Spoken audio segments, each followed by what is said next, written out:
Hello and welcome everybody, I'm Buddy Strange, this is StrangeVoodooTV, and welcome to Week 7 Pick'em and Review. Just looking at this schedule already, this is going to be a very tough week. I felt good about last week, and last week I was 60%, I believe. So yeah, my my aim is at least above 50, so 60 was alright, but geez, I was feeling like I'd get every pick right, as I do every week, but especially last week, and that just did not happen. It was a weird week, but actually probably one of the most normal weeks in football. I mean, you had the Browns losing at home, blown out at home. You had the Chiefs losing after a great 5-0 start to the Patriots, who won. You have Vontaze Burfict being a dirty player. You have the Ravens being pretty dominant on defense. Yeah, it was a crazy week in football, but here we go into this brand new week. But first, our win of the week is going to be a surprise out of Dallas, as Dallas won against the Jaguars in a just demolishing fashion, winning 40-7. I would have not predicted that. I did not predict that. Yet, the Cowboys were able to get it done time and time again against the Jaguars, and they carry that momentum into this week, which is going to be interesting as well, as they play Washington. Alright, next up, the loss of the week is going to be the Bears. They should have won against Brock Osweiler and the Dolphins. Are you kidding me? Especially when you get a gift from the football gods on the one when Kenyon Drake just dropped it. Just dropped it in overtime. Just laid a big brown present. And no, I don't mean a dog shit just on the one. I mean the football.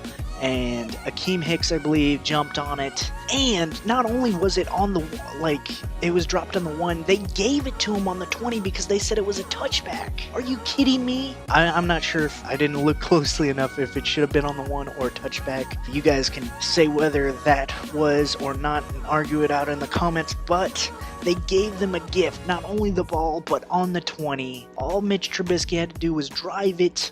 All Jordan Howard had to do was run it. All they had to do was get a field goal from Cody Parkey, and that son of a bitch missed it and gave it back to the Dolphins, and Brock Osweiler went down and got him in the field goal range, and they won it. So yeah, loss of the week has to be the Bears. Oh man, oh boy, oh daddy, come on, are you kidding me? Alright, really quickly, the SVTV's players of the week. First off, Offensive Player of the Week goes to Tyreek Hill. I struggled whether it should be Tyreek Hill or Todd Gurley, but to me, even though Todd Gurley got the winning performance with over 200 yards, Tyreek Hill's team lost. I still have to give it to Tyreek Hill / Patty Mahomes just a little bit, because Patty Mahomes, even in that loss, proved why he is definitely in the running for MVP, brought him back into the game, had a big game himself. But Tyreek Hill, some of those touchdowns were all him, and wow, he was lightning against the Patriots, and he played very well, racking up 3 touchdowns and a lot of yards.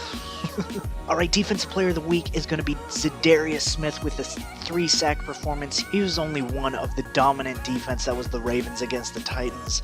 The Titans have a few injuries on the offensive line, and the Ravens just took advantage of that, getting a record 11 sacks.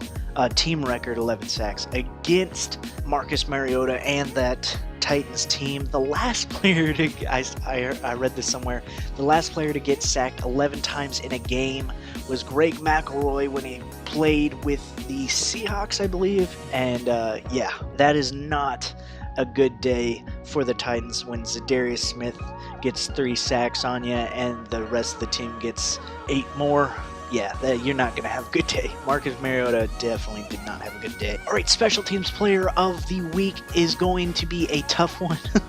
I picked Mason Crosby just based on that bounce back. I was rooting for the guy. I never wanted him to lose his position, even after that god-awful, horrible week last week where he went 1-5 and pretty much lost the game for him. This week he wins the game for him. The other player was Jason Myers, kicker for the Jets, who I think got a franchise record for the Jets for most kicks in one game with 7. He also tacked on, I think, 3 extra points, so that's a lot of points. That's 24 points just by him alone, and that 42-point outing against the Colts.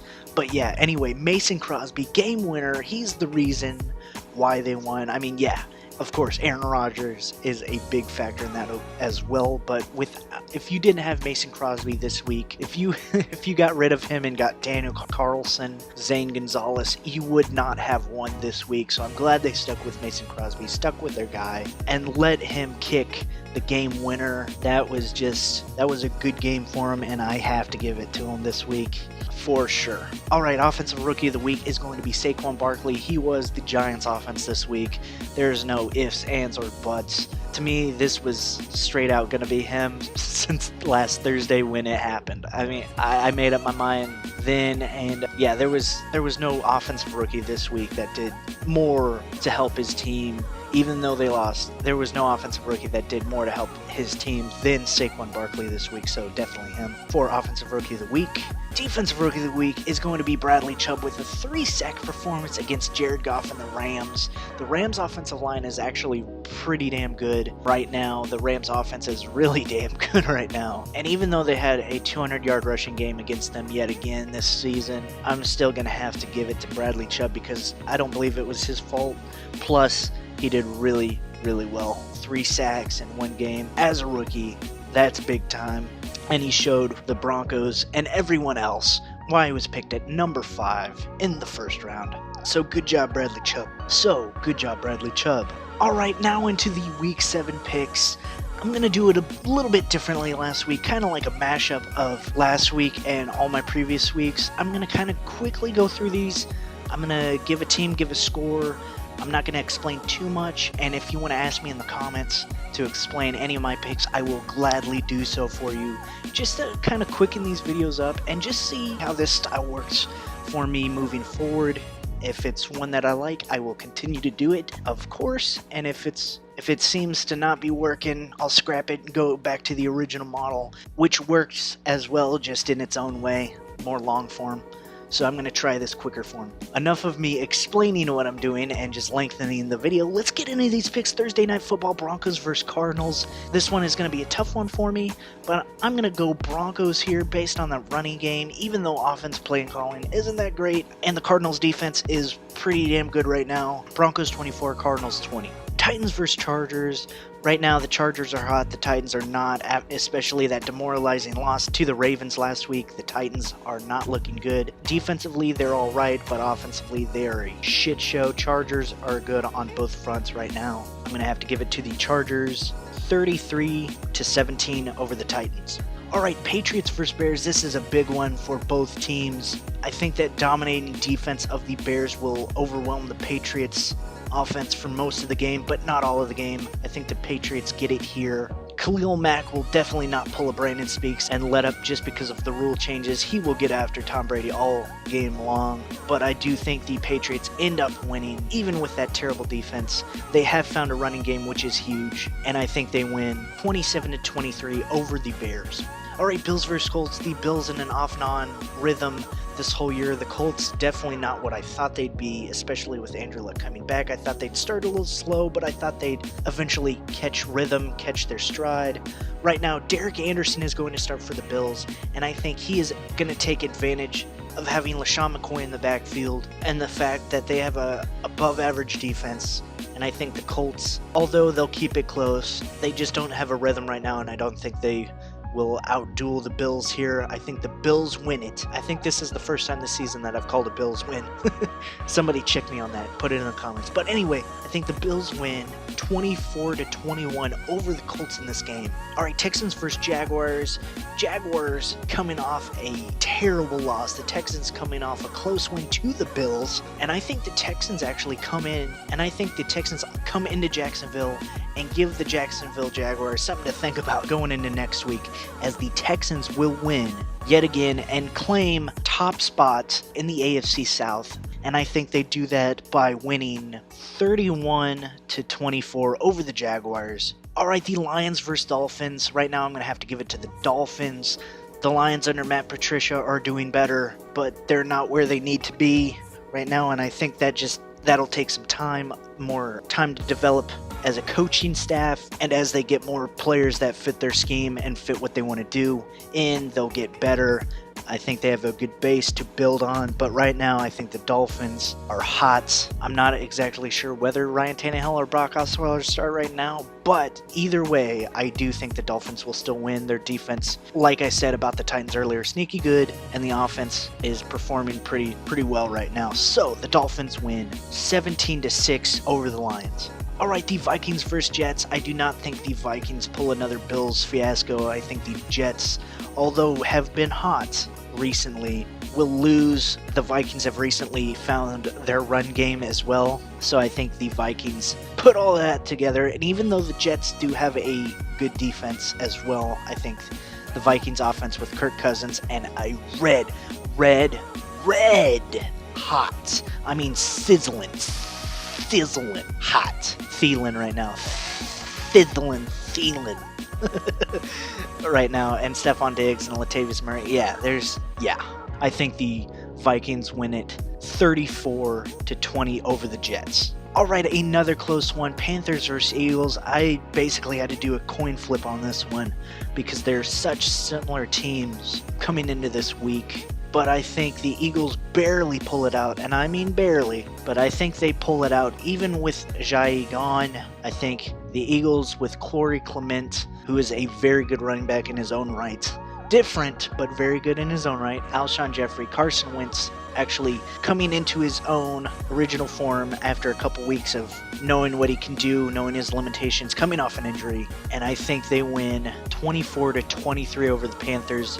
And I would not be surprised if the Panthers win either, but again, very close game. Eagles win it. Alright, the Browns versus Buccaneers. Jameis Winston has now taken back control of the team, but I'm still going to have to go Browns here because I don't think Jameis will be able to compete that Browns defense, especially Denzel Ward, Myles Garrett, Jamie Collins, Christian Kirksey. All of it put together is just going to be a problem for Jameis Winston and that Bucs offense. And then flip side of that, the Bucs defense is not playing good right now. And I think that will be the deciding factor. And the Browns win it 27-10 over the Buccaneers. That's crazy to say. That is crazy to say, but they do. Alright, the Saints versus Ravens. Yeah, even though the Ravens defense is dominant right now, I think the Saints, Drew Brees is able to carve up Ravens secondary, and I do not think the Ravens defense, who found their stride this past week against the Titans, especially that defensive line, who has been terrible up to that point, and the Saints have a better running game than the Titans do, by far, better running backs, and I say because they have multiple that are pretty damn good. Melvin Ingram, Alvin Kamara. I think it'll be a good game, but I think the Saints win 34-24 over the Ravens. Alright, the Cowboys versus Redskins. This is going to be a close game, I think, but I think the Cowboys, who have found their defense, Leighton Vander Esch was a good pick so far. DeMarcus Lawrence, David Irvin, getting him back was big. Young corners, especially Chidobe Awuzie, doing pretty well. That Cowboys offense with Ezekiel Elliott and a very Alex Smith-like quarterback, which is funny, in Dak Prescott. I think the Cowboys are going to be able to take advantage of that Redskins defense and stop that Redskins offense with Alex Smith, Adrian Peterson. Yeah, I think the Dallas Cowboys can take advantage of their momentum and win 20-7 over the Redskins. The Rams versus 49ers. The 49ers giving the Packers a game, but I think that's mainly because the Packers aren't themselves this year. Playing calling is a little unaggressive and uncreative, and I think the 49ers took advantage of that, so I'm calling the Rams here. They go 7-0, and they do it with, I'm calling another 30-burger. They didn't get it last week, but I think they come back with another 30-burger this week, and I think they do it 31-17 over the 49ers. Alright, the Bengals versus Chiefs. This is actually a tough one for me, but it makes it a little less tough because it is in Kansas City. The Bengals are hot right now, but they did lose a close one to the Steelers this past week, which I don't think was necessarily them as much as it was the Steelers coming back into form They were able to run the ball and take advantage of quick passes to Antonio Brown, Juju Smith-Schuster, which I think the Chiefs can also take advantage of with Tyreek Hill, Sammy Watkins, and even Kareem Hunt in the slot coming out of the backfield, wheel passes, wheel routes, and all that stuff, screens. Patty Mahomes running the ball. I think they can take advantage of all that on a good Bengals defense. I think the Chiefs win it 35-23 over the Bengals. Monday Night Football. The New York Giants versus the Atlanta Falcons. This is actually not that good of a Monday Night Football game, but I'm going to have to give it to the Falcons. They have an offense, and their defense now has had some time to form or to reform, I guess, since they've lost all these pieces, and they've had some time to get to know each other in game form rather than just practice. And I think the Giants are going through some stuff right now that's team issues, and that definitely affects gameplay. But overall, their defense isn't what it used to be, and Eli isn't what he used to be, and Odell isn't what he used to be, and that line is god-awful. And yeah, I'm going to have to give it to the Falcons in a score of 37-14 over the Giants. I think this could get ugly very quickly for the Giants. Alright everybody, that is going to do it for this weekly pick'em. I hope you enjoyed it. If you did, hit that like button as we scroll through our picks. Hit that subscribe button if you haven't already. I'm going to be posting more video game videos if you like that. Far Cry 5 right now, Red Dead Redemption in the very near future. It's coming next week, so I'm excited about that. More weekly pick'em videos as we go week to week in the NFL season. More NFL videos as we go week to week in the NFL season. Possibly a rebuild coming up in the very near future, and more awesome content that you guys will be able to enjoy. Hit that notification button so you don't miss any of that awesome content. Anything you want to tell me, just put it in the comments down below and I will check it out for you. I've been getting some pretty good comments these past couple of videos, and I have really enjoyed receiving them, looking at them, and I thank you all for commenting anything down below. And I want to hear what you say about my picks, so comment that down below. Any opinions of yours, whether I made the right pick or not, just tell me, and we will discuss it. And as always, I am Buddy Strange. This is StrangeVoodooTV. Keep it strange, people. I'll see you in the next one, and peace out.